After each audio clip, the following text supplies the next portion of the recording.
Hi, Cameron here from Morgan Reach TV. Welcome to episode 34, which is aired on YouTube and all our social media platforms. Today we are pleased to welcome Ferhaan Mirza, and we'll be doing a deep dive into his world of entrepreneurial drive and brand building. Ferhaan is a remarkable entrepreneur, identifying market needs and executing a vision. He's a director and founder of the IVEO Group, a Birmingham-based powerhouse that has established a significant footprint in the UK's electrical and lighting distribution sector. Ferhaan studied for his degree in property development and planning, and then his second degree in chartered building surveying, accredited by the Royal Institute of Chartered Surveyors. Starting with a keen eye for international trade, he's built a business that's not just about shifting generic units, but about creating reliable, quality brands that meet industrial demands. With his leadership, the IVEO Group's primary brand, Ecolux England, has become a key player, offering everything from high-spec LED light fittings to essential electrical accessories. Someone who understands the entire supply chain, from sourcing and manufacturing products internationally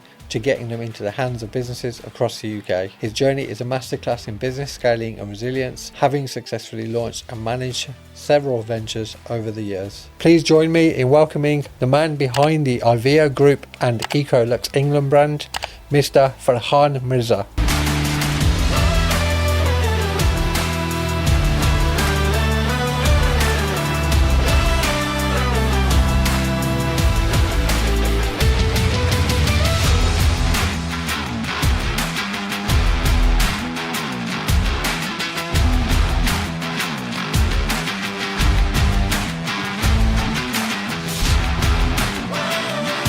Ferhaan. I had to literally reach over the mic. Yeah, that's it. Sorry for our new setup. I think it's absolutely fantastic. Actually, I think sound quality is so important. So I'm really happy to see you've actually got some of the best mics in the industry. You're the first podcast that we're doing with the new setup. So brilliant. Yeah. So thanks for your influence on that as well. no problem. Your opinion. There'll be no consultancy charges for that. Thanks very much. But no, thanks very much for. I know it's been quite difficult to organise this, like in terms of diary wise and stuff, because you're a busy man. And I know that we had our mishaps last week. Is the schedule for then? Absolutely, it's all my pleasure. It's a real honour to be here on your show today, actually. It was difficult getting our diaries together. It's a busy time of year with all the events going on. And then it was last week, I think we both were feeling a bit under the weather. Yeah, we were all evented out. And we literally, yeah. And we both knew we were actually ill, but we thought, you know what, let's just have a rest day instead. Yeah, exactly. But we made it, that's the main thing. You know, people might know, but these are quite intense to actually record these, so... We'll soon find out. Exactly, yeah, we've got a long time ahead, hopefully.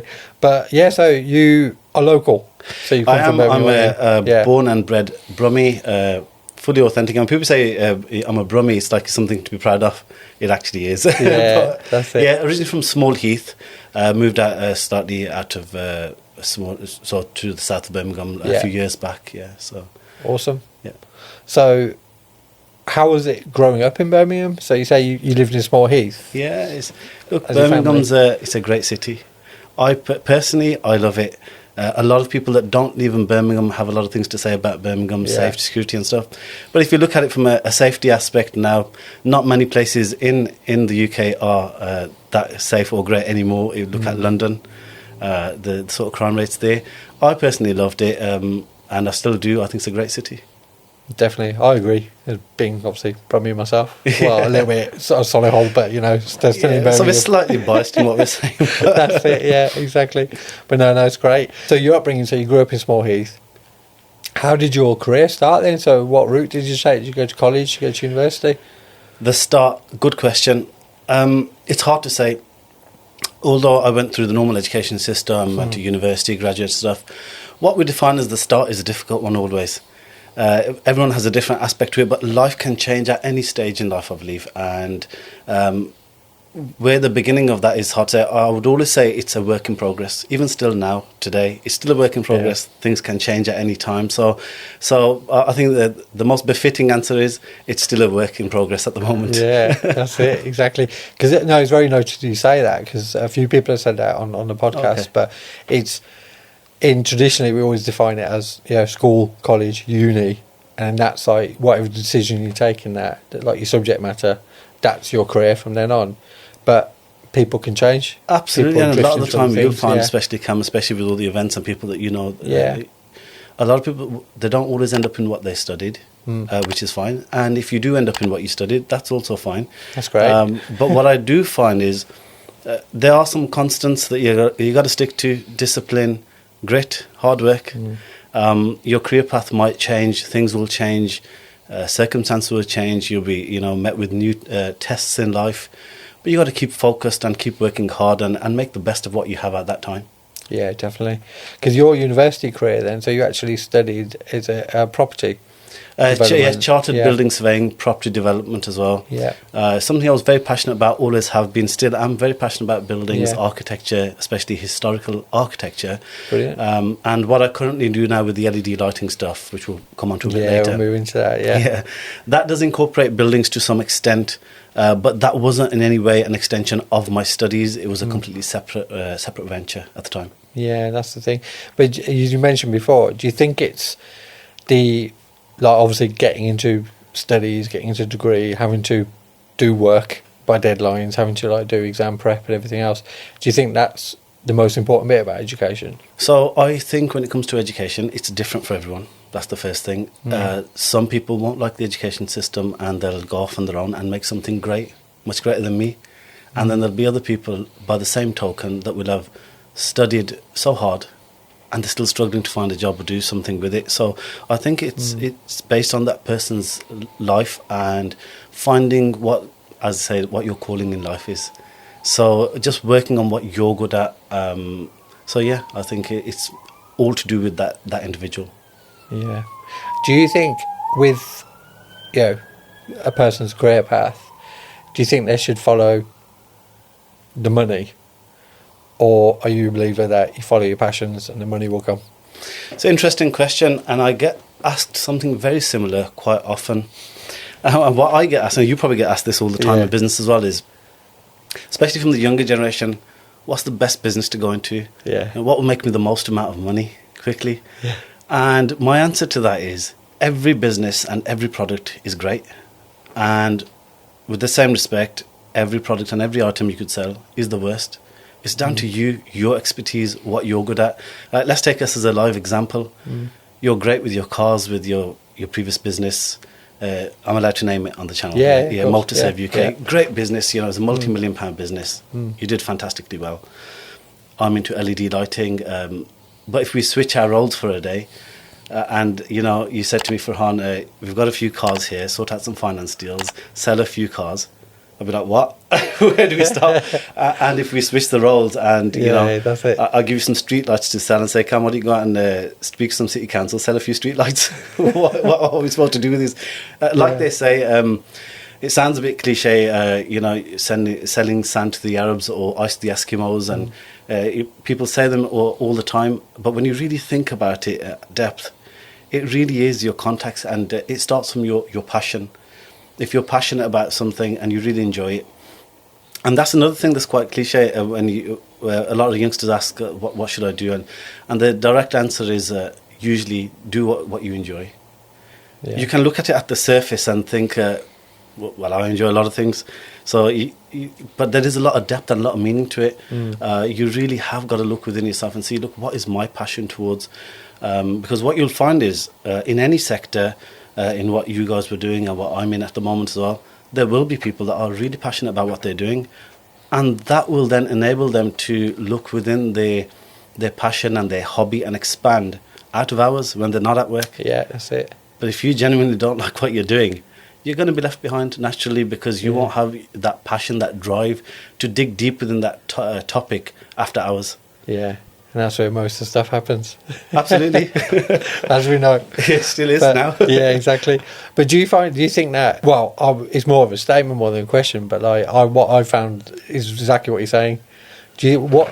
In your view, if you love something, I know it's a bit variable depending on what it is and depending on the person, but how long will it take someone? If you think you've got a good idea, love the product, loved everything you're doing with it, put both feet in, jump in, how long till they get sick of it? How long till you get sick of it? Yeah. That's a good one.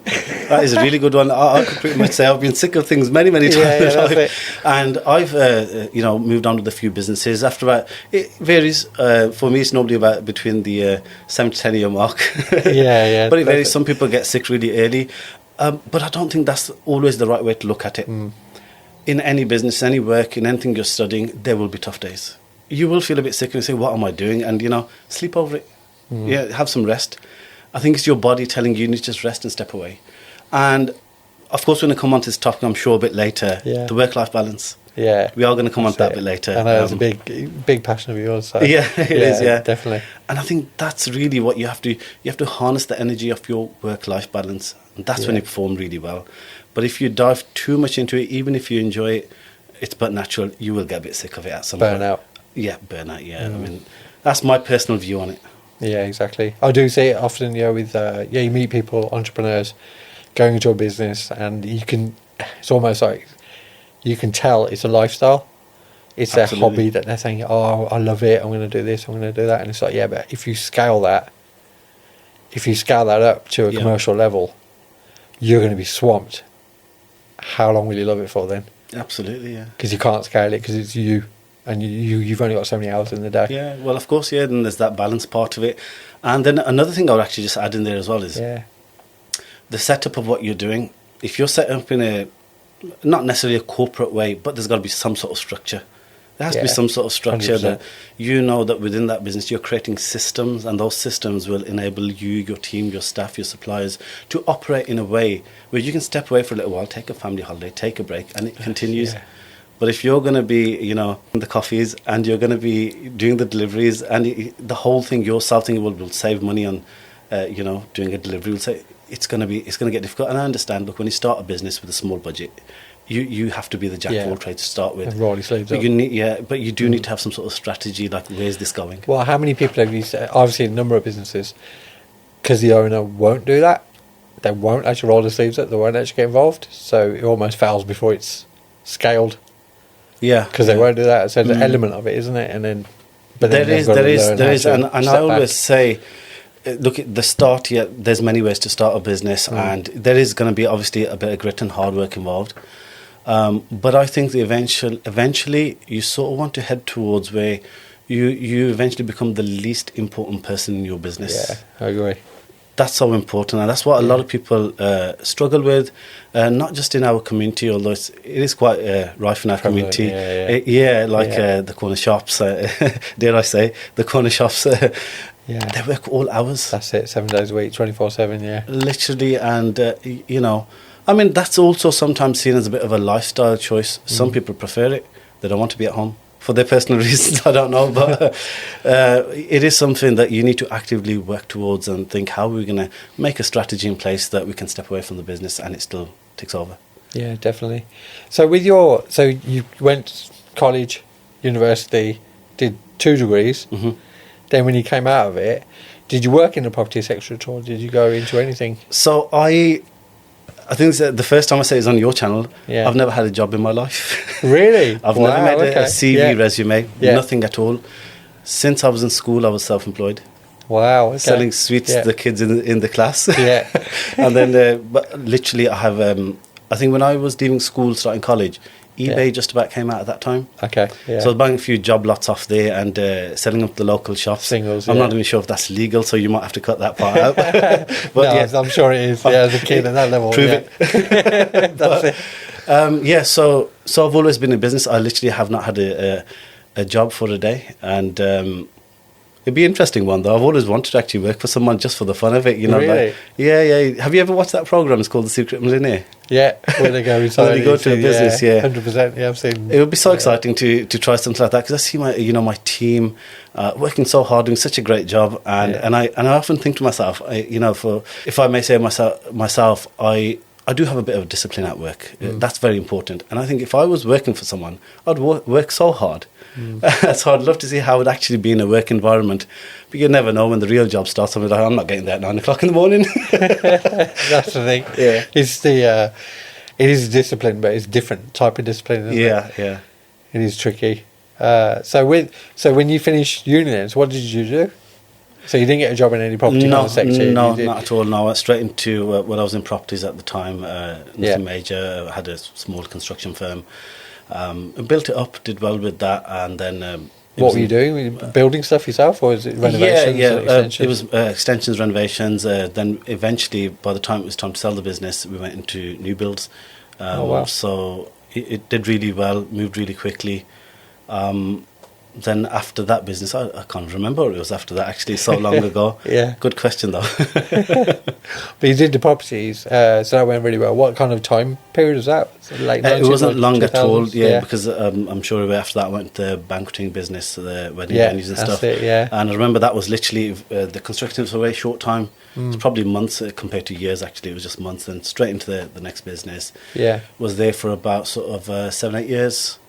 Which place was that? That was the wedding venue on Stafford Road, the Grand Occasions. Grand Occasions, Yeah, that's it, yeah. Because I remember reading it, and it was familiar, but I just couldn't remember the name. I wasn't sure if you like to do product placement and advertising any chance, so I was just that's hesitant to say fine. that bit. Yeah, that's it, yeah.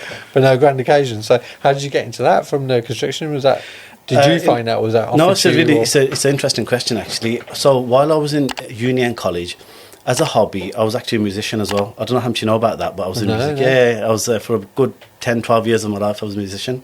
Okay. As a part-time hobby, absolutely loved it. Went to some of the best venues in the country, travelled the world. It was some of the best years of my life.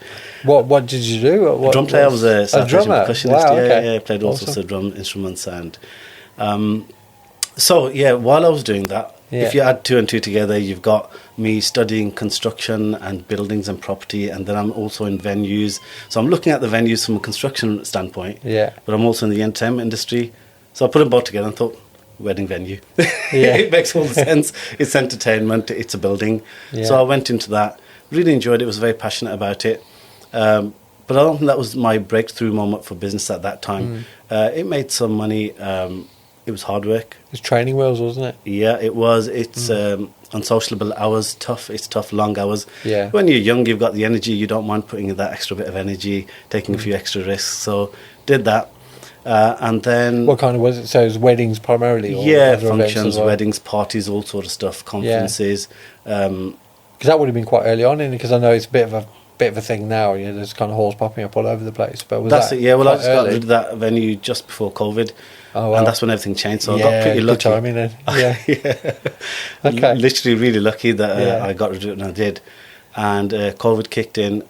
But while I was in the last couple of years of that business, I had started IVEO Group, Ecolux, the brand, the lighting stuff. Yeah. So they were running side by side.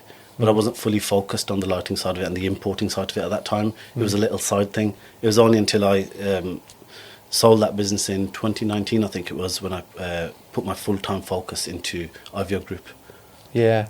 And how did that come about? Was that another opportunity from someone else? Or? Yeah, that was kind of like a bit of a domino effect, really. Most of my life has been, to be fair. That's why when you asked me at the beginning when it started, as I mentioned, life can change at any point. It wasn't any set rules that I had that I said right at the beginning when I was 15 years old, I'm going to do that when I'm older. But actually, I just steered through life depending on the opportunity I had at the time. Made the best of it, and the only constants that were there, the hard work, the discipline, that sort of stuff. Yeah. But coming back to your point, from the venue to the lighting, it's worlds apart. So at that time, I needed some lighting for the venue, and it was quite a lot of. It was a big venue. It was a 500-seater venue, so there was a lot of lights I needed. Yeah, it's a big place. Spoke to a few people, said, "Looks a lot of stock. We probably won't have it in stock." And I said, "Look, there's this guy that we know is a Chinese guy. He's an importer. He might have the stock. Go speak to him." Spoke to him, and he said that, "Look, I can get it." Note, he said, "Can get it, not got it." And then it was like, it'll be about 8 weeks. And I said, "Let me take a wild guess. You're going to import it, aren't you? You don't stock this?" And he goes, "Yeah." And I thought to myself, if you're going to import it, I could probably do the same thing myself. So I did. I literally did, and that's how IVEO Group started.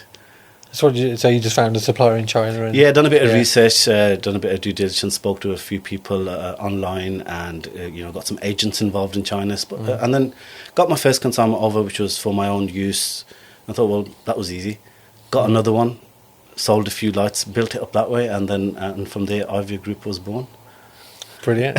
So the lights that you got in for commercial light sales, did you send that to? Were they specifically for entertainment venues?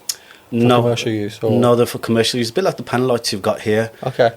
So it was just basic commercial lighting. Then we went into more residential lighting, also commercial, industrial, street lighting, you name it. Now we do all sorts of, if it's got a LED module in there, we probably sell it. You can get it. That's what. So it's in your catalogue. Yeah, that's what's so particular about your lighting here today. Yeah, that's we got it good though. Yeah, that's it. We've had we've had an excellent consultant in today. Of on our course, podcast. And well, this is what you get when you buy yeah. Ecolux, you see. That's it. You get the full quality, full service.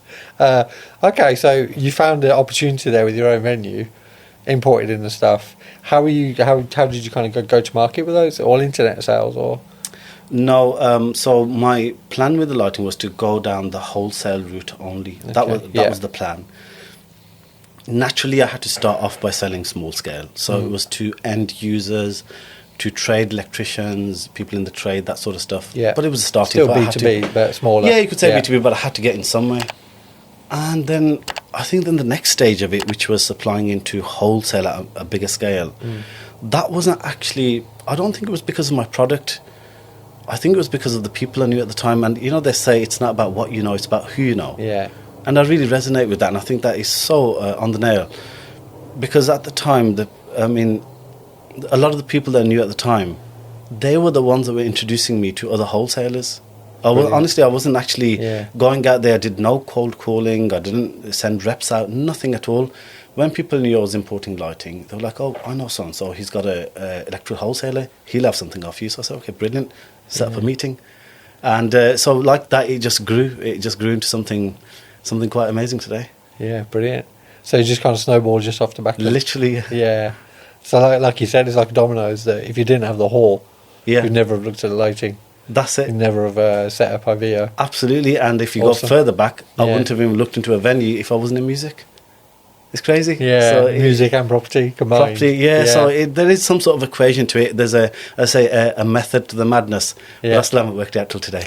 It makes more sense now because obviously I have to admit when I read like both I read the businesses and stuff, I was thinking, went from an events hall. Yeah. Because did you not like supply chairs as well? I did, yeah. So I owned a company called Bankton Chairs Birmingham at the time. That I then kind of winded down during COVID because all the venues had closed. So nobody was buying any stock. That was actually a very interesting time. Good point. I was doing so great with that business. At our peak, I was selling about 1 million chairs a year. So we were one of the biggest in the industry at the time. COVID hit. I had literally probably about over £800,000 worth of chairs stuck in the house. So those chairs again, you're importing those? And importing those from China, wholesaling those as well. But the wholesale on that side is much easier. We had them in stock, literally. Brilliant. And me being me, I was literally working throughout COVID when everybody was sitting at home, lockdown and, what was that, furlough, all those schemes that were going on. Yeah. And I was a small business, I wasn't massive at the time, so I thought someone's got to make it work. I can't sit at home, who's going to pay me? So exactly. I carried on, and it was so good that I did because at that time, while I was still carrying on importing, all the major importers had stopped. Because they were not small companies, they were much larger companies, our competitors. They had rules to follow. They had to, follow on with the furlough scheme. So their staff did want to sit at home. You can't unload containers with staff sitting at home. Of course. Our guys were just local guys willing to work as well. So I thought, okay, let's make this work. Got all the stock in. But then the proper lockdown started where you didn't have much of a choice. It was like a legal requirement unless you had some sort of legal reason to be out and about. Yeah. And all the venues had closed. So it was like literally over £800,000 worth of stock I had just sitting there. And, I thought, what do we do now? Luckily, I had the lighting that was still going. I don't know why, but lighting was still selling even during the peak of COVID. People were starting to do DIY and change their stuff, weren't they? That's it. So sitting at home looking at it. That's it. That carried on ticking. Yeah, that was doing really good. Yeah. But then when the chairs stopped, I had a bit more time. So you're probably aware at that time a lot of businesses switched over to importing PPE in. Yeah. They did that. 100%, A lot of people did that. And as an importer... Even in the motor trade we were doing that. Well, there you go, Whenever I ask somebody in business what they did during COVID, vast majority of people say, look, we just switched over to PPE. Yeah, we did a little bit of PPE here and there. One problem, because we started doing it because we needed it for our staff and we couldn't get it. We kept having to buy big bulk loads. So we did, and then we're just then selling it off to other of our clients and other people, and then giving a load of it away to like care homes and stuff. So it's pretty good. But I remember, as someone said, there's 2 Porsches in our showroom, and we had a delivery of 150 or 200 nitrile glove boxes. Nitrile gloves. In between the Oh Porsches. my God, yeah. They were more valuable than the Porsches. We had more people. We had to hide the gloves in between the Porsches. So expensive. Yeah, it's ridiculous. That box of gloves now, what is it, like £4 or £5? Yeah, if that, £1.80. We were buying them for like £20. Yeah, selling exactly. for like 25. And you know, honestly, doing Yeah. the PPE thing, and I'm not just saying this because I'm camera, I didn't actually do the PPE to make money. Yeah, I knew the people needed it, That's and it. I'm an You need importer, to and I get felt, it. I Yeah, felt there was some sort of that's responsibility on me that, look, I need to act. I have got the suppliers in China, and they had all, get 'em all. bearing in mind that time, switched over to PPE, all Yeah. the factories. Yeah. They were all bombarding with messages saying that, look, you need to get this stock in now, the UK needs it. Yeah. So I thought, okay, let's give it a go. Lucky for me at the time, we've slightly veered off course on this story, but I'll tell We'll you come back. while we're on the topic, we'll bring it back around again. Yeah. At that time, then we switched over to PPE, got some in, and I was quite lucky and fortunate at the time. I got in a massive government project at the time for the mask and a few other surgical things. But we had an NCNDA. Until this day, I still can't say the full detail of the project. It went great. A lot went wrong in it as well. It was a crazy time. Yeah. So maybe we Like can the go Wild into that a West, bit wasn't later. it? Yeah. No, brilliant. So you've gone from like point to point. So the chairs, you did that for quite some time then, and it obviously stopped due to COVID. Yeah, a few years I did that. COVID time, postponed that. Nothing was selling. As soon as everything lifted off, I mean, those chairs were literally flying out, and I had a choice to make at that time. Do I double the price, or do I keep it to what it is? So I would call it a bit of a moral quandary at the time. A businessman wants to make money, that's why we're in business most of the time. But then when I thought about what the chairs are for, it's for people to sit on. They were going to house of worship, churches, mosques, community centres. I couldn't bring myself to it. I sold them at the normal price still, but they went within weeks. There was like 250,000 chairs. Wow. Within the space of weeks went out the door. And in retrospect, when I think back to it, I thought I could have put the price up. Put a couple of quid on those. Yeah. I should have. Brilliant. Okay, so you did all the chairs, did the banquet hall, everything. So as you were going along, were you selling these businesses off? Did you just close down the chairs after COVID? Yeah, well, the chairs business, I didn't really get any goodwill for it. I didn't sell it as a business, as a running concern. I just sold off the stock. Okay. Because it was still being imported in under the group company, IVEO Group, so there was nothing to sell other than the stock of it. Because you're still trading. That's it. That was still going on, so I didn't really bother with the valuation of its website and things like that. We were doing at that point really great with the PP stuff. Anyway, we had bigger fish to fry, you could say, at that time. So I didn't really bother with it. I sold the stock and moved on to what we were doing. Yeah, brilliant. So you could say that they were like a product line, weren't they, within your business? You could say, yeah. You had a separate branding, a separate website, and separate sort of trademarking and all the rest of it. But it wasn't significant enough for me to invest too much time and energy into it. Yeah, spinning there was off so much and going selling on off, at that time. Yeah. I get it. Okay, so now you're in electric lights and electrics. Yeah. So what's your brand called? So the brand's called Ecolux England. Ecolux England. Yeah, there's a couple of other brands. Recently we launched a couple of years ago, Ecolux Essentials, and it does exactly what it says on the tin. Yeah. It's the essential stuff in electrical wholesale. It's just sort of low market stuff. The household bulbs and things. Yeah, that's it. And it's more to do with the quality aspect of it. Like with the Ecolux England brand, that's our flagship brand. It comes with a 5-year warranty. You've got like your matte laminated packaging with raised UV, all the bells and whistles. Great product. Then with the Ecolux Essentials, it's an everyday product. It's a lot more affordable. So it's the same sort of stuff, but it's a lot more affordable for the end consumer. Yeah, definitely. So with your chairs and your electrics, were you importing? You're obviously importing them from abroad, primarily China. Yeah. How did you said, you mentioned before that you did research and you kind of looked into it. Were you scared? You're sending money across to. What kind of challenges? I was did you actually face? excited. The honest truth is, I took some risks, as you do in business, and none of those risks were taken with a moment of fear in it, thinking what could go wrong. Because I think you have to start somewhere and you have to give it a go. And if you're that hesitant and you're that scared to take the next step, sometimes you may as well not, because your heart won't be in it. How did you, because obviously you had a level of confidence in it, but where did you source the supplies from? Was it like online, through referrals? There was a bit of online, there was a bit of looking at through Alibaba. Then later on, we can't remember the timeline exactly, but it was the Canton Fair in China. Yeah, the That's biggest big trade fair, primarily where my importing journey started.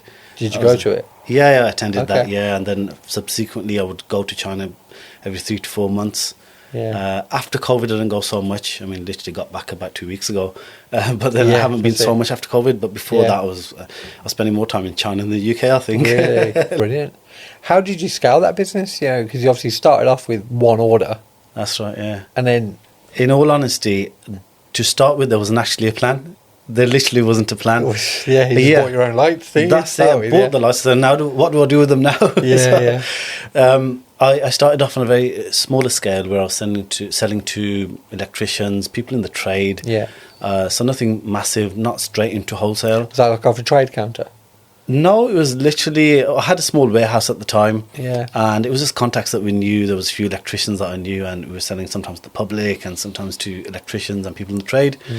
The next part of it, the exciting part of it, which we do today, the wholesale of it, wasn't actually something that we planned towards. Although it was in the back of my mind, that's what I wanted to become. It had to. You'd love to do that, wouldn't you? Yeah. Yeah, because that's the importer, dream. the end game is Yeah. wholesale, isn't it? Like Yeah, you can't sustain importing such large quantities, storing such large quantities, and And then then selling retail them sales, piece in rate. trickle. Yeah, It doesn't yeah. work here. So the mindset was there.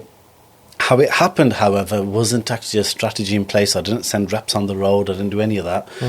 It was actually through my contacts, through people that I knew, and that's also a great little part that we'll discuss a bit later about networking and networking events like where we met yesterday. Yeah, exactly. We'll go into that. Yeah. It was stuff like that. The great people around me that I knew, Yeah. a lot of people from the music industry that I was in, they pointed me in the right direction. You know, so and so. Oh yeah, I bet, because you used to deal with all the event managers and all course. the So they were setting like lighting and stuff. Absolutely. So they're like, look, this guy, he's got an electrical wholesaler store. Try him. Spoke to a few people, had some conversations, got the deals in through the door, and that's how it started, really. Brilliant. So when you first started up, when you were ordering that first batch from China, that's obviously, it's quite scary, I'd say. Yes, in some respects, there's I would say, element of risk involved. Before I started any formal transactions with the companies, I did visit the Canton Fair in China. I don't know if you've heard of the Canton Fair. It's a massive trade fair. It's the world's biggest that's trade it. fair. That part was more than daunting, quite exciting, very tiring. It's a huge place. China's a massive place. So, yeah, I think I wasn't so worried, and there wasn't that sort of daunting side to it so much for me. I was just really excited. Did you go on your own? Yeah, I did. Yeah, on the first trip I did. Really? Yeah, literally. See, a lot of people can do that. No, they don't, and that's where the opportunity is. A lot of the time, you have to be comfortable with yourself, going places, doing things yourself.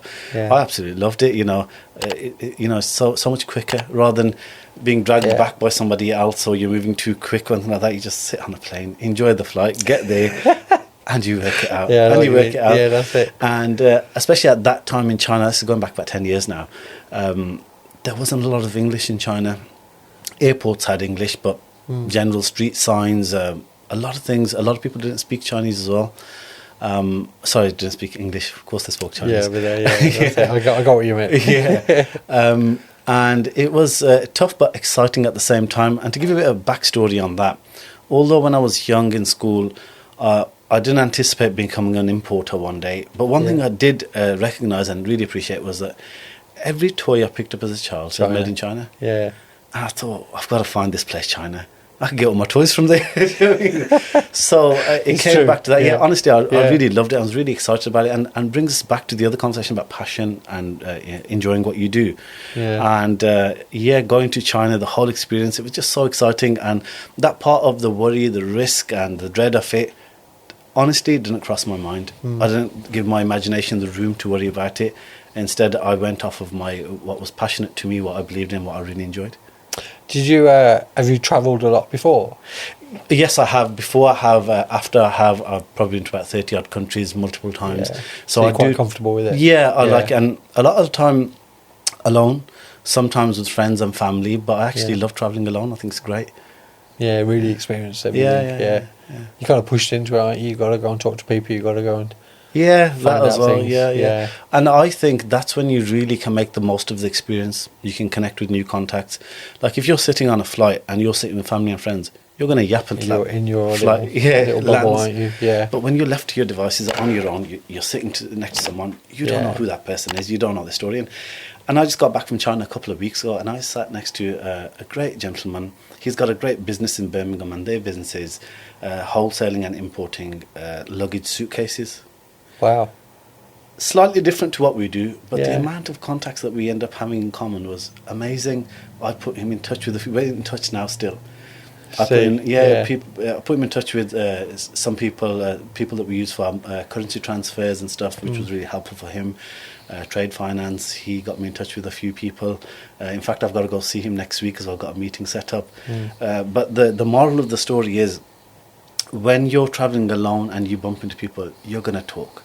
And that's when the opportunities are going to arise, that's when they're going to open. But if you're always joined at the hip with people and you're not comfortable doing things alone, you're naturally limiting your own opportunities. Definitely. And that's it's a very, very good point. That is a very big point, and I think that's really important. So with your kind of network as it's grown, when you're in your different businesses, have you always networked? Do you always go to like the events and the dinners and stuff? So networking per se through events is something that I was never big on. Never. Because you're quite new to that scene, aren't you? I am. I mean, I would get dragged to so many events, and I actually did want to go just to see what they're all about.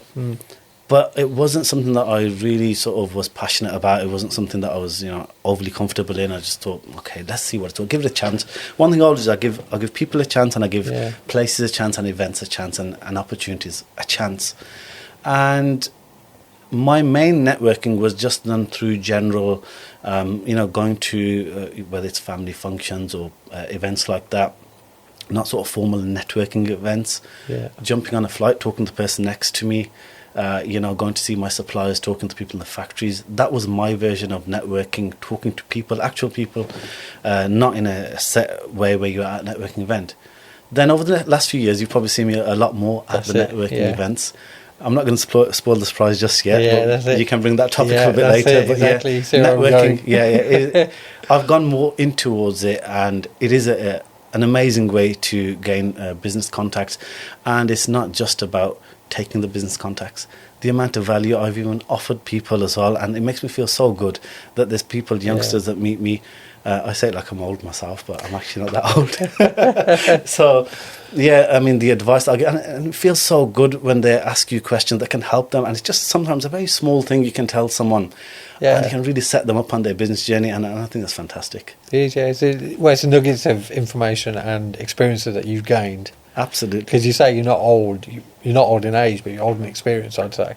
You could say, yeah. You've been through so many different transitions. You built so quickly. That's right. So, the actual physically going out there doing it. There's that experience side of it, and then also there's the imagination side of it, the thinking behind it. You can do so many things in life, but if you don't sit back, reflect, develop, work on yourself, look at the past, and see how we can go forward and improve. I think that's a major part of it, and a trick that a lot of people miss. They'll get involved in so many things, but never stop to look back and think and review how can we improve what we're working on, what we're doing. Yeah, because on that point, because the IVEO Group, I can't pronounce it now. IVEO Group, it's a difficult name. Yeah, that's it. With obviously you got your lighting branch, right. You had your chairs, which you kind of ceased, like you finished all the stock of them. What's coming up next? Is there any other products or any other areas that you're looking at? So that you can tell us anyway. It's not top secret. Okay, there's some top secret stuff which I think I'll tell you. So in the past we've had some great projects worked on. We had the banqueting chairs. We went to the pharmaceutical stuff. We did the PPE stuff for the government. The lighting side of it. Now we are slightly diversifying. Still within the industry of electrical wholesale, but it's not just restricted to lighting itself. Lighting accessories, and there was something that was a little bit top secret, but it's got to be said at some point. We're working on smoke detectors and fire alarms. Oh, well, okay. Okay, so our competitors, I'm not going to mention who they are. They have like about a 90% market share in there, and I know we can do something great there. So while I was in China this time, I struck a fantastic deal with the factory. Bearing in mind, I've worked at this factory for almost 10 years now on other sort of products. but we managed to gain UK exclusive distribution rights for this product. Brilliant. The quality is amazing. Our price point is going to be brilliant. So there's something really exciting coming here.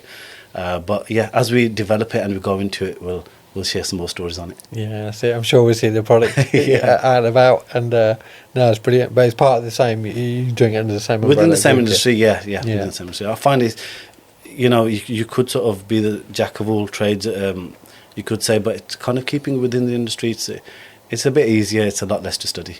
Yeah, definitely. But so as you've obviously grown, like you grew from a relatively small distribution point, and now you're kind of delivering stuff all around the UK, all to different businesses, all different sizes. How have you transitioned from small to large? Yeah, with all your logistics and infrastructure.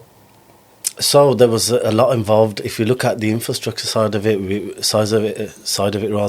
we had to upgrade our warehouses multiple times over the past few years. Didn't see that coming. I started off, I don't know, it was something like a 1,000 square foot warehouse, which is probably not much bigger than this office. Yeah, that's it. It's not then that it big, went is to it? then it was the next one. I think 2,500 square foot. Then it went to a 5,000 square foot, and now we're operating at around about 50,000 square foot. So you have to move with the system. Then we got involved with third-party logistics as well for excess stock.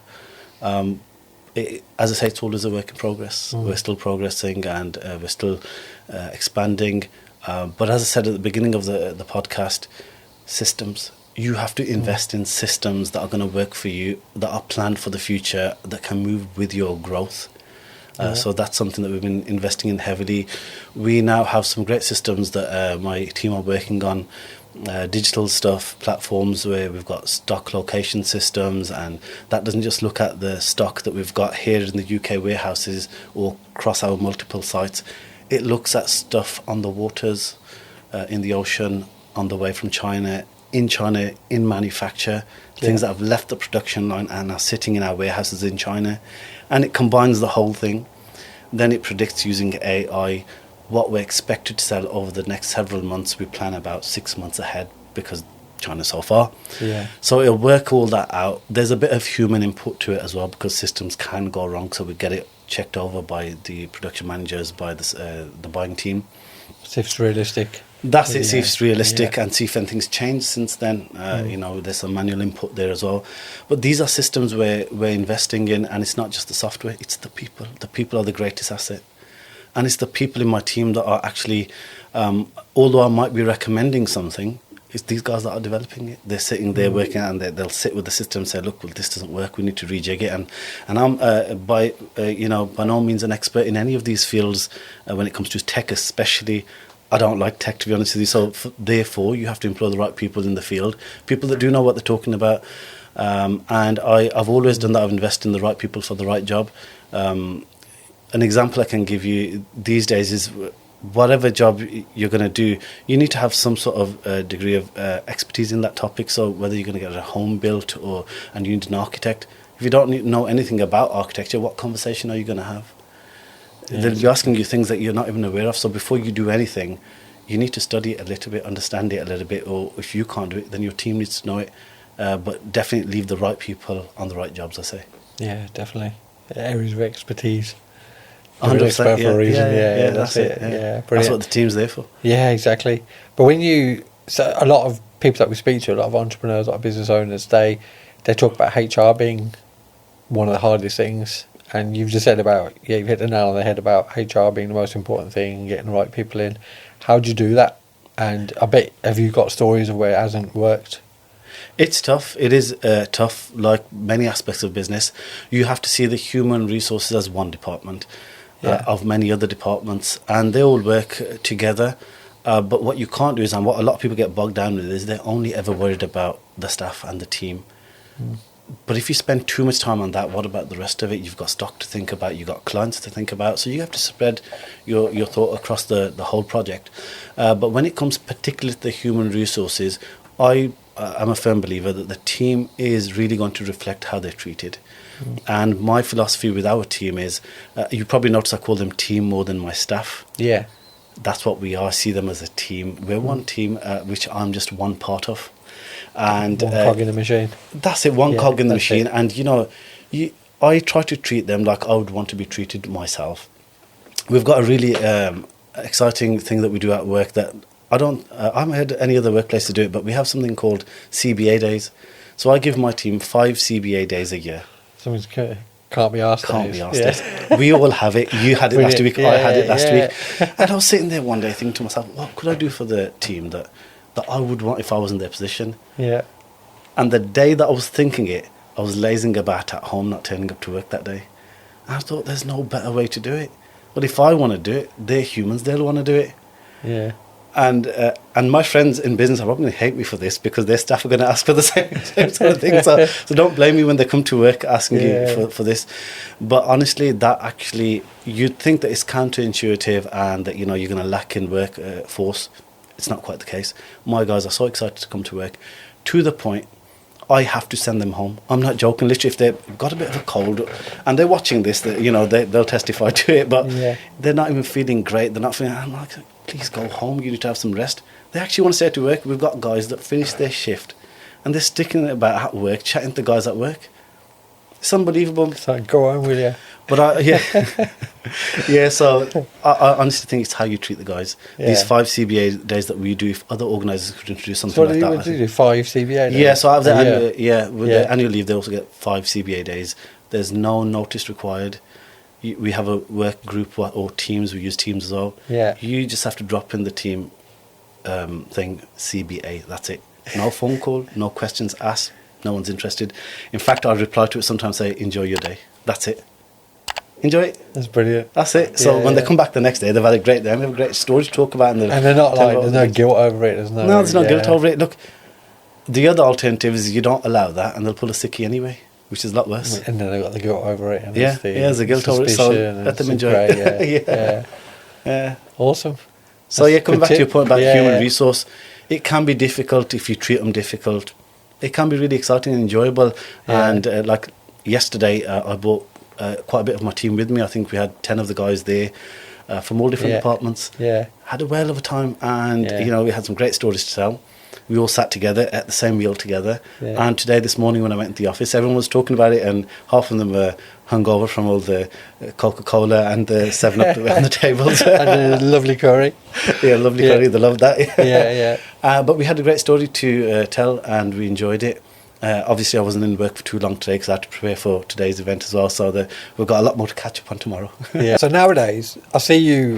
You actually come into networking events now. So how come you're coming? Is it more of a social thing, or is it other reasons? Right. So I was never overly into networking events per se. As I said, my majority of my networking was just through people and places that I went, people that I dealt with, and contacting through people that I knew.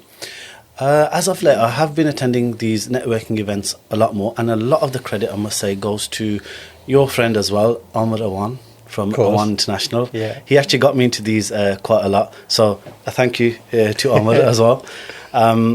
He's mashallah been great in guiding me to coming through events, and at first initially I didn't see the great benefit in them, but now we'll go on to that part of it a bit later, but they are brilliant. And also he's now late father. While I was quite close to his father at that time as well, many years ago, because he was actually also into music as well at that time. Of course, Oh, brilliant. Mr. Nazir Awan, we call him Uncle, so That's just for the record. But our history goes back quite far in music and going to events, and he would always encourage me that, son, you need to go to these events, meet people, talk to people. I liked more the entertainment side of it, and he used to steer me more towards the social side of it and talking, connecting, and the networking and the business side. So great stories there. And then, mashallah, his son, Amr Awan, has guided me in the same way and stood up to what his great father taught him as well, networking, bringing people together. So I've had some great mentors there. And to tell you something on that note, when I first went to the Shackney and Chat event in 2016, I was invited by Abid. He popped over to Solihull and said, "You've got to come to our event," gave me the dates, and I was like, a bit apprehensive about it, because like you, I was a bit like, I already know loads of people, you know, what benefit we're going to get from it. That's what I was thinking. Yeah. It's not quite but like that. But when I went, it was in Panzo, in Warwick Road, one of the first venues. I think it was our third or fourth venue, but it's like 9 months into it. walked in, first person that I see standing there, Uncle Owen. Mm-hmm. He stood there, and our families knew each other from like my father and themselves, like the brothers, everyone. Yeah, they kind of knew each other, but we're relatively distant, especially over the last few years. But he spoke to me about my business. He asked me loads of questions. He asked me, where do you need help and everything. And he was talking to me about it, and I went back the second time because of that conversation. Because I was like, oh wow, you get to meet people that have been in business that long, that respected, and you're talking to him directly. He's taking interest in my business. It's brilliant. True. That's a good point. But he did that, and he guided yourself. These were his words He of wisdom. guided the whole community. He did actually. I remember one thing so vividly. We were sitting in we used to go to study music. It was a music academy just on Leadpool Road, and we'd meet there every year. I think once a week we used to meet there at least. And I was sitting there, and we were talking. That's when I was quite young, in just starting business, and he said to me about the importing stuff. He said, "Son, look, in this business you can make a lot of money, right?" That's the sort of similar business that was in, as well. And he said, "But one thing you don't want to forget is the people, because you got to keep in touch with the people, network with the people, because that's what really matters." And that's always stuck with me. That's always definitely. stuck with me. Yeah, because it's part of the networks. Obviously, last night. So how long have you been back in the networking? Couple of years, is it? Couple of years, I'd say. Yeah, before I was in and out, on and off, not a lot. Past couple of years, I've been spending a bit more time at the events. And obviously, we're fresh off. There was a lot of people there because there's 550 people there, but we're fresh out of. Last night was the 10th anniversary of the Chutney and Chat. Literally, yeah. Yeah, anniversary dinner, and it's a black tie event. One of the new halls, Guardiasm Hall in Birmingham, was absolutely fantastic. And you won this great award. I did. And it's, do you want to read it off? Because obviously they won't be able to see it on the camera. But yeah, let's see what it says. Entrepreneur of the Year. Yeah, wow. 2025. What an award. What an award. Exactly. From Pathway to Grow. And you're talking, to put it into context, there's 550 people at 550 people at the dinner last night. That's only part of the network. I mean, this is the highest award you can get this, so I couldn't believe it was me. I actually wasn't prepared for it. No. I wasn't prepared. I didn't think I'd get that one. You did a good speech anyway. Oh, did I? Okay, yeah. It's all right. I made it up. I thought, look, so we all think like even if you're sitting there, we may get some sort of award. We could have got I don't know, network of the, I don't know, or something. I don't know what it was, but I never expected that one. I like a good award. Do you know what I mean? It is brilliant, and then it kind of threw me off. Quite a few. Yeah. You've had loads. You literally get them anyway. I like a good award. Yeah. But when I got that one, I was quite thrown off with it. I didn't expect Entrepreneur of the Year. Like there's there's 500 entrepreneurs there. They've done a great network job. It was mad, yeah. It's a lot bigger than that. There's a few thousand people in the network. Yeah, there is a few thousand people in there. A lot of people that couldn't come last night. So. No, so I really, honestly, for that part of it, I know Omar, he did nominate me part of that as well. And so massive thank you to Omar, of course, for that as well. But when I spoke to him earlier today, he goes, it's not me. He goes, I didn't do anything. It's you. It is you. Exactly. And then I reflected and I thought, well, maybe it is me. I mean, I remain as humble as I possibly can with it, but I mean, how humble can you stay about that? It is what it is. It's a great award, and I really appreciate it. And for what really matters to me is the people that recognised it. Yeah. There was all those people there, and for those few select people that did, judge in a way that was fair, and they looked at what's going on in the business situation these days with importing, with how tough the industry is.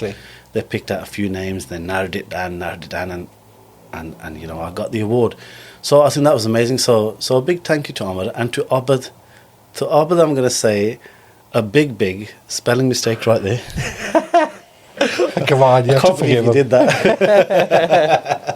You always get that change. Yeah, no, he's got another one in production for me, so that's okay. Brilliant, yeah. To Abid as well, a massive thank you.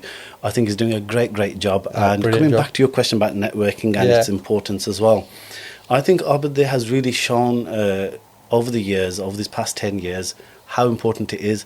And I firsthand now have understood it's when you receive an award of this caliber is when you realise what impact it makes on the mindset of the entrepreneur or the business person or anybody that's going to receive any sort of event there. Up until you receive it, you don't really see firsthand the value of it. The moment you get it and straight afterwards, It makes you think a little bit differently that you got recognised for something. And for me, what I felt was that it motivated me so much more. It's only been a day, so I'm still in the buzz of the the award. That's it. But I feel so much more motivated. It's amazing. It's an automatic instinct. I feel that I have to stand up to that award now, and and work accordingly, work hard, keep on doing what I'm doing. So it's really empowered me. So I think events like this are fantastic. And hopefully, it will be even bigger next year. There'll be more people there. It'll be better. It will just be bigger. It will be. And the guys. They have to make it smaller. There was people still applying, and they had to close the doors on them. But that venue was full. It was completely full. Brilliant. And we're all still buzzing from it last night, so it was really good. Yeah. And I would recommend it for next year, so definitely do come along. Definitely, of course. But no, so with your networking, so obviously you're well in there now. What's next? What have you got on the agenda? In terms of networking side or business? Everything. What does the future hold? More networking, more businesses, more products? More businesses. Bit of all. I think within the business we're definitely expanding. While I was just in China, we did a great deal with Meta LED screens. And Brilliant. again, I got UK exclusive rights. So any Meta LED screen sold in the UK has to go through me. Wow. So that was probably the biggest deal that we ever got. Is that that's a different company massive, from Meta LED, yeah. So Meta Facebook, you mean? No, not Meta Facebook. If I had that, I wouldn't sit there, would I? Had to. I'm joking. Confirm that. That's it. Meta LED, it's huge in China. It's one of the biggest LED manufacturers in China for screens. Yeah. So awesome. Yeah, so they're pretty big anyway. They're huge. You know, all the billboards, the electronic billboards you see, it's these guys behind it all. So now, as all of this stuff's carried out in the UK, it has to be bought through IVEO Group.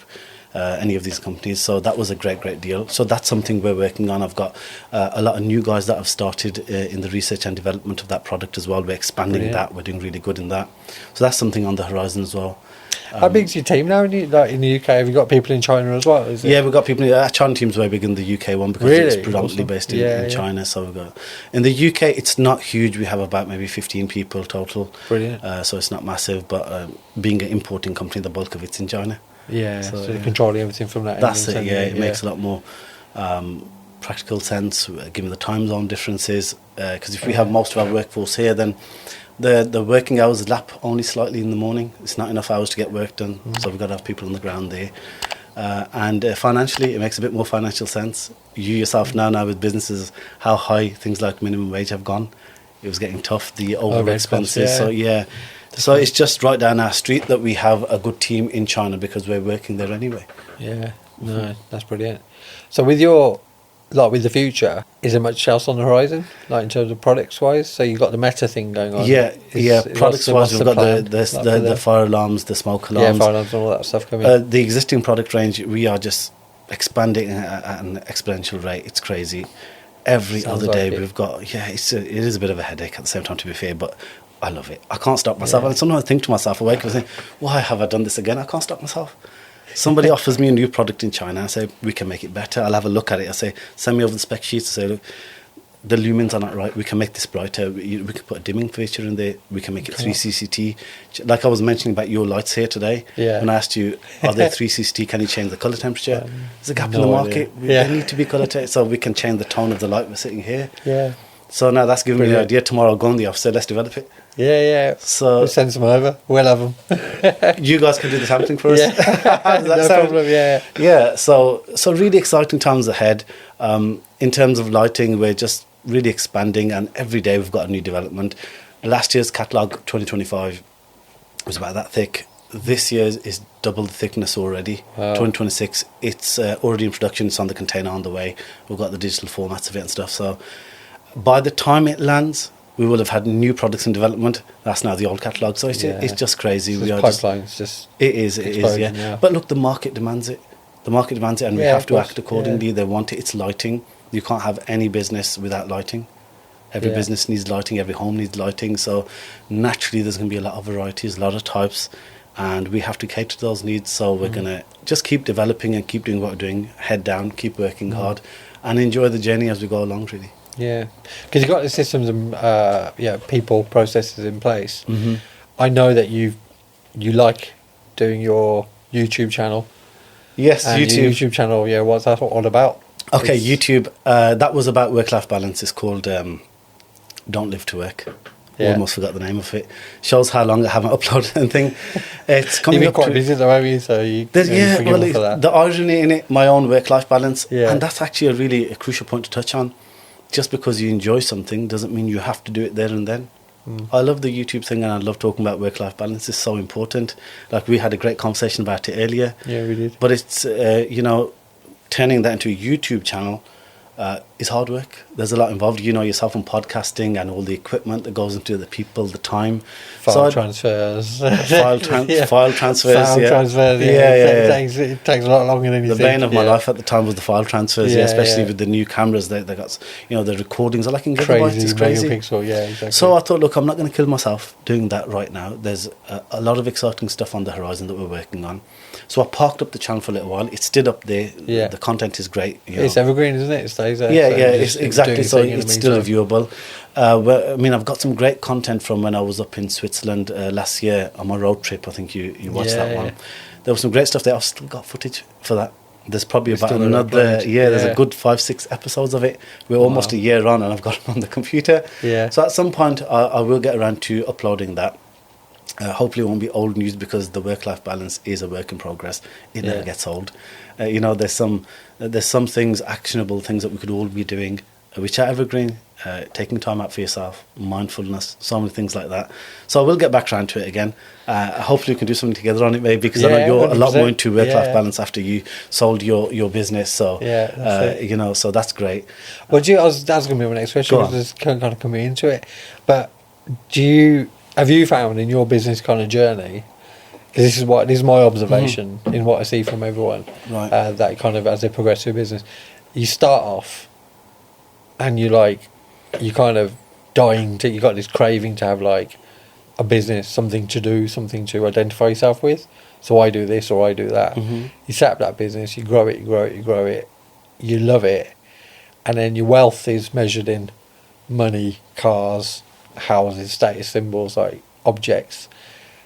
And then when you're in it, when you're in the thick of it, you're actually jealous and you're envious. Is probably a nicer word. You're envious of people who've got free time.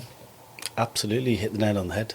And then that's who exactly go why I on holiday. started. And I always say, not how can they afford that? How can they go You with hit all the nail their on the kids head. and like the Look. whole family, like for 3 weeks in the middle of what about work? Well, I got to a point where I was thinking, look, You know? my team's got a better life than me. Yeah. I'm there working behind the scenes, late evenings, weekends. These guys got annual leave, their CBA days, Yeah, exactly. sick pay. Do you know they've got it all? Yeah. Why am I working like a donkey? Doesn't make any sense. Yeah. That's when I changed my whole lifestyle. That was a few years back, and I've never looked back. It's brilliant. You look, work-life balance. It's as I said, a work in progress. You actively have to work on it day by day. You can't park up on the side. It's not coming knocking on your door and say you need some rest. You need to tell your lifestyle, I need rest.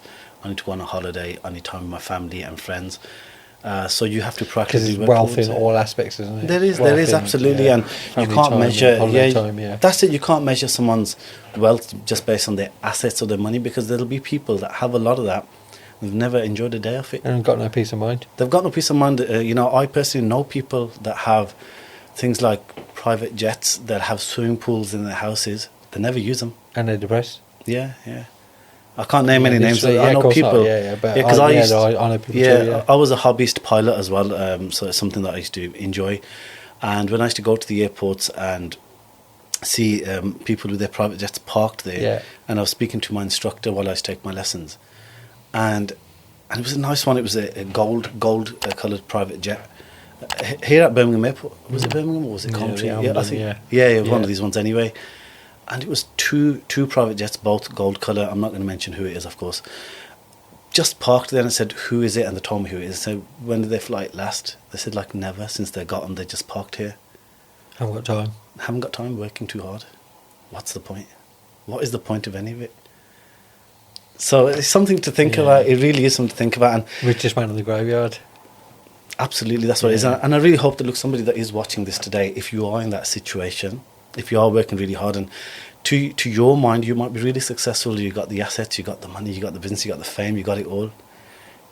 You can't enjoy time with your family, you can't go out on holiday, you can't switch off. You can't even take a relaxing weekend at home in front of your log fire with a hot chocolate. Or a You can't do day. it. You can't do it. And that's essentially what matters. So, if there's only one takeaway thing from my perspective on this podcast today, it would be take out time for yourself. Put yourself first. Yeah, definitely. 100% agree with that. But no, that's brilliant. Okay, so you love your cars. I didn't know about you being a pilot and about you playing instruments. So that's something new for today that I've learned about you. But you love the cars.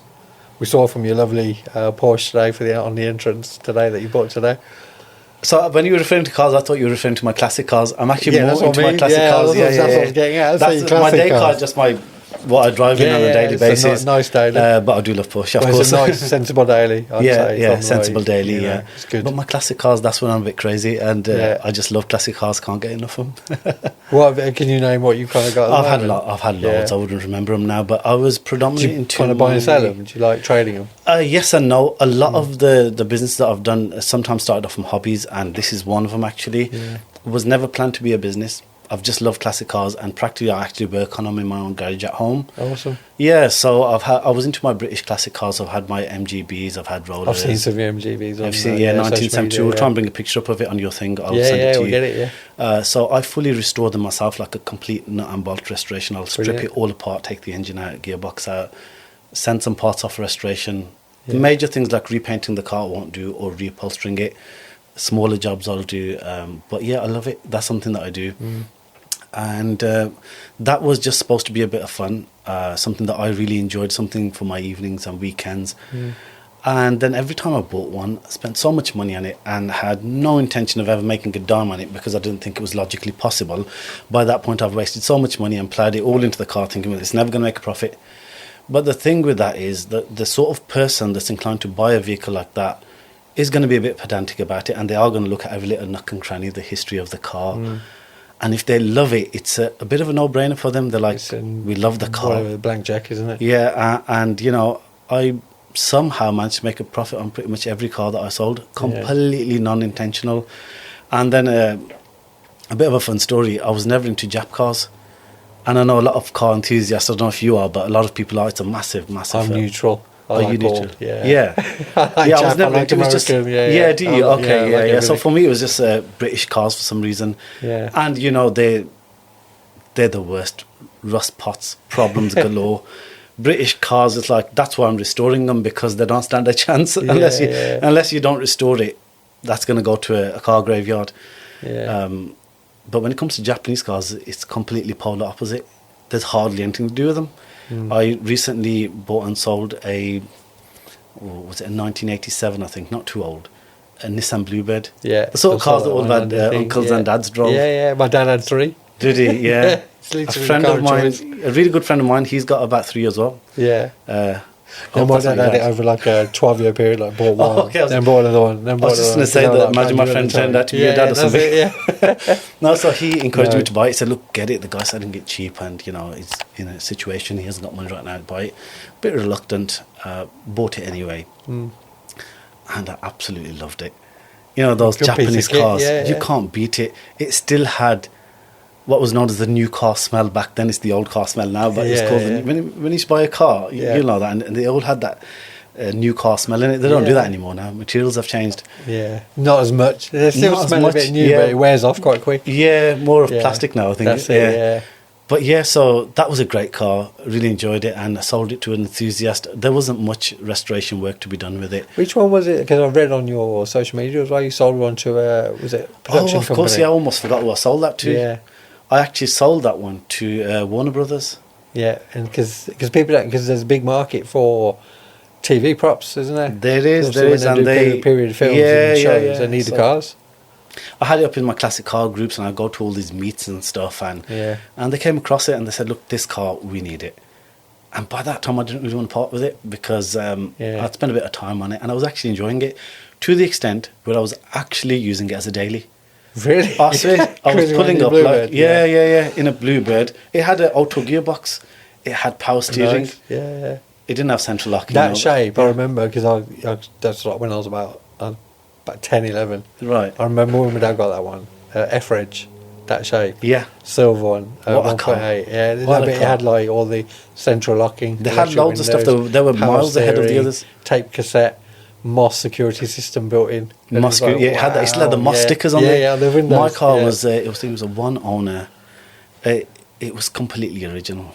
It was Yeah. original, and what a great. I kind of wish I didn't get rid of it, but by the same token, I'm kind of glad it went to some sort of period use. Yeah, exactly. It'll be on telly sometime. It's going to be Yeah, in a yeah. movie, and it's the same team that made the Peaky Blinders. So Okay. it's Yeah, a yeah. great team. Yeah. We're not allowed to disclose what the movie is yet Yeah, because again, said, yeah. NCNDAs. It won't be Peaky Blinders because it's obviously No, of way course too not. late. Of course not. No, 'cause no, obviously it the won't be that. period, Yeah. But the fact that it's the same guys that worked on that, I mean, it's going to be pretty good. It's going You to have be to pretty good. So research yeah, that I and can't. see what yeah, else yeah, they're doing. Yeah, yeah, See if yeah, you it's can going to put be it on the amazing. show Yeah, so then. that was exciting. But again, look at the opportunities though. When we started off the podcast, we were talking about, how you find opportunities and stuff, and we were talking about networking, talking to people. But if you don't take up opportunities of like your own hobbies and your passions and getting passions, things, yeah. well, then you're naturally exposed to less people, less opportunities, less places. So then great opportunities like this naturally won't come along. It's Yeah. only when you start, getting involved with different things, then your opportunities really open up. Yeah, 100%. That's how I got into cars. Oh, In the is first that place, and that's how it all commercialised because it was kind of everyone used to ask me about cars all the time.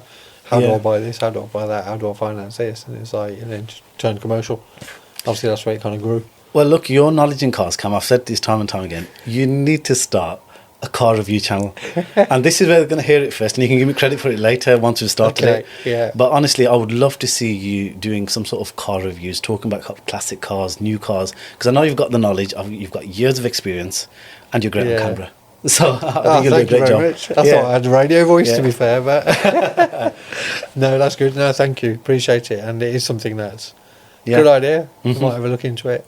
You can review my cars, actually. Oh, really? Okay. Why There you go. I'll start there then. Let's give it a go. I'll see you on the You heard weekend. it here first. You have to give me a list and I'll pick which ones I've got knowledge of. That's it, yeah. But no, perfect. that Bluebird would have been good. Yeah, it would have been Got a good. lot We'll of have to find it again and buy it nostalgia back. on that. Yeah, But send that's it double the price now. But they're hard to get now, aren't they? That's the thing. They're very difficult hard to find. get. That particular one, believe it or not, was one of one left in the country. Really? It was the only GSX with an automatic transmission. Yeah, I bet The I'm only rare one, because I was yeah. manual back in the day. Yeah, they were mainly manuals, or they weren't GSX, or that was a 2 litre. They were mainly 1.8. I remember my dad, he got stopped on the M1. Right. I was going up to Sunderland to a family wedding with like 4 of us in the back. Loads Typical. typical Asian thing. But like loads of us in the car, loaded up in the boot, and we got stopped by a Jaguar on the M1, and he was doing 125. It's like because we were late for the wedding. 125 in them days? 120, yeah, That or can't something do like that. 120. 120, I think so. Wow. It was over a whiner. What's the top speed on it? I think it's like I don't- 125. It probably is. I didn't know you can get that much out of it, though. I never tried it. 1.8 GS when it was brand new. Was And that it's a 1.8, you said? 1.8 GS. Yeah, well, this is the thing. Yeah. Mine was a 2 litre. 2 litre as well, yeah. Extremely rare. Awesome. So, well, one of one. But I remember he got stopped, and I remember him having a panic and having to get his driving license. Remember the big paper Right, driving yeah, license? yeah. Having to get that out, and he was asking all the questions. Didn't have cameras and stuff. Well, did they know what He speed was, you were doing?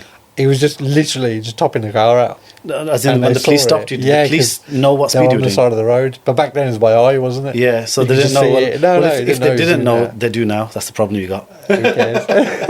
Too late. Doesn't drive anymore hardly. I can So, yeah, prove it. That's it, exactly. Yeah. But yeah, it's a good car. Got Great lots of car. stories, Had some great on memories in that. Yeah. Yeah. They can do some serious mileage. They can. Yeah. They'll just go That's it. on and Jap on. cars, and on. isn't it? Yeah, Like you they said. are. They're Jap cars, man. Yeah. But what else did you say you got interested in? Obviously, the other classic cars. So Yeah. British stuff you rebuild, Yeah, yeah. and the other cars. stuff you kind of collect. That's it. Yeah. Well, I've stopped collecting at the moment. I've sold most of my fleet, to be honest. So, again, it comes back to the work-life balance thing when you've got a lot of stuff going on. Because, as you mentioned, I had the pilot team Yeah, stuff you got going a lot of on. stuff going on at work. Work, and then the skiing stuff. You've probably seen that as well on my YouTube channel. So. Yeah, you're driving to the different places. That's it. Yeah, all Yeah. that sort of stuff. So whenever I sort of do a deep dive into any particular hobby, I kind of put the rest on the back bench, sort of thing, because to focus on all of them at the same time, that can get tough. And then you don't enjoy it. That's the trouble with it. So even when it comes to whether it's work or whether it's, your hobbies or your personal interests, you have to sort of focus into one thing at any one time. If you just like sort of jump into all of it together, you're never going to enjoy it. Yeah, of course not. You'll be touching it, won't you? That's it, you'll be getting touching it, involved yeah. in. Yeah. Involved in. Yeah. Absolutely. No, that's it. Okay, so With all your experience now, with everything that you've done, mashalla's a lot. You've got a lot of experience, and you've been in a lot of things. As a younger listener starting in their career, 15, 16, 17 years old, like looking to do stuff, what would be your, to sum it up, your best advice to them right now? Okay, I would say, look, there's a lot of things that we can look at, and there's a lot of the cliche stuff. Work hard, study. There's all of that general sort of stuff. Yeah. There's all general stuff, and there's even within that, there's things that you may or may not do. Uni and studying is not for every single person, so I can't advise on any of that lot. What I can tell you, Javier, is what we started with again. Choose what you enjoy, what you're potentially good at, or where your expertise are, maybe even where your contacts are, and work on that. Make it your passion. You might want to become a doctor. You might want to become, a police officer. Whatever it is, have a passion, see it through, execute it, work on it, because that's the only way you're going to really want to study above and beyond your peers, people around you and others, and that's how you're going to become number one. That's how you'll really become the best at what you are. And bring it back into the business realm of things, going back to my previous point about which product or which business is the best. And I've always said this, and I sound like a broken record, I've said it a million times and I'll keep saying it. Every product is great, but by the same token, every product is the worst as well. I'm going to give you a quick little example of that. There might be somebody with a little takeaway or a chip shop or a burger joint, working 7 days a week, long hours, grease smelling their clothes and hair, no work-life balance, no family time, everything's a bit of a mess. But there'll also be the example of the exact same person that owns a franchise and a chain. Burger King, McDonald's. Mac halal. Mac halal. You've got to keep it halal. You have to keep it halal. Masha, they've done great as well. Yeah, that's what I mean. I'm just looking at the polar opposites of it. If you look, that's it. Yeah, 100%. Same industry. Yeah. Same kind of logic required behind how it's all set up. Their interest and their passion of how far they want to drive it changed at some point. There was a crossroad. One of them might have thought that, look, let's make my hobbies and interests something, X, Y, and Z, but keep on dragging through this takeaway that I've got. But these other guys that tend to franchise, I'm sure if we look at their lifestyles, and same with your business as well, I'm sure you were very passionate about your cars. Yeah. Look how you excelled into a multi-million-pound business. How did you do it? People will ask you, it's the same answer. You were passionate in what you did, and you drove that forward. And when other people were focusing on things that were not so important to their work or to their business, you were excelling in it, thinking, well, look, I really love this. I bet you were researching. I can imagine what you're like, researching on Auto Trader. The laws have changed. This has happened. That's happened. Yeah. But it was a passion, and you did it. And that's kind of how I've been doing it. So the best advice I'd give to the youngsters now, find your calling in life. Work out what it is, what you want to do. It might change tomorrow. No problem. Let it change. That'll become your passion at that time, at that moment. But for now, whatever you're doing, you've got to make sure you enjoy it. If you're not going to enjoy it, unfortunately, you will be left behind. Definitely. I hope that one's helped. That's very helpful. That is so, to me, like anybody, all these networking events that I go to, anyone that asks me, and I've got the same script, and it's the same thing I tell everybody, and I just think it's just so important. It's so important. Yeah, it is, definitely. Because like we said in the podcast, it's if you don't love it, when it goes from being a lifestyle to an actual big fat churning business, you'll hate it, and you'll be absolutely miserable. You will hate it, and that's happened to me in previous businesses. But then this one, funnily enough, fun fact of the day, actually, when I first started LED lighting, I didn't find it exciting. No, I didn't have any real passion behind it. I needed lights. You needed to fulfill your need. So what do I do then? I turned it into my passion, and that's also a possibility. You can. Comes with studying the topic. Invest some time, some effort into it, and before I knew it, I started to enjoy it. But you've really got to look at the technical side of it. Then it isn't just a light bulb. There's so much, the luminous efficiency, the luminous curve. You've got to look at like distribution charts. You've got to look at the color temperatures. So much technical jargon that can go on forever. When you start looking into actually lighting, it forms part of the building. It literally forms a part of it. It's so important. It makes the building functional, doesn't it? 'Cause It without does. you Nothing can operate without lighting. Yeah, exactly. And then looking to other sectors of lighting, exterior building lightings, mood changing lights, and all that stuff. Studied it, but I feel it was that passion that later kicked in that turned it into the sort of almost corporate level powerhouse it is today. If we subtract that element of passion in that project, there's tons of things I wouldn't have studied. It never ever would have made it to where it is today, and I probably still would have been selling to local electricians. That's what would have happened. So yeah, passion, very important. Brilliant. Basically become a boffin on your product. Yeah. Basically. Awesome. That's been amazing. I hope you've enjoyed it. And, it's been absolutely amazing. No, thank you for inviting me on the show. Yeah, it's been so great. And it's also fantastic that one of my main podcasts that I started with is actually yours. And as I said to you, I actually wanted it to start on your channel because I really believe in a lot of the stuff that you talk about and the opportunity that you've given so many people, so many youngsters. So yeah, it was a great place to start this journey. No, I appreciate it. Thanks very much, man. You're most welcome. All right. Hi everyone, thanks for watching today's fantastic episode on Morgan Reach TV. Special thanks to Cameron and Salim for putting together such a great platform to get out people's stories and bring people together and an insight into the lifestyles of business people and what they get up to. So keep watching, like, subscribe and share with your friends.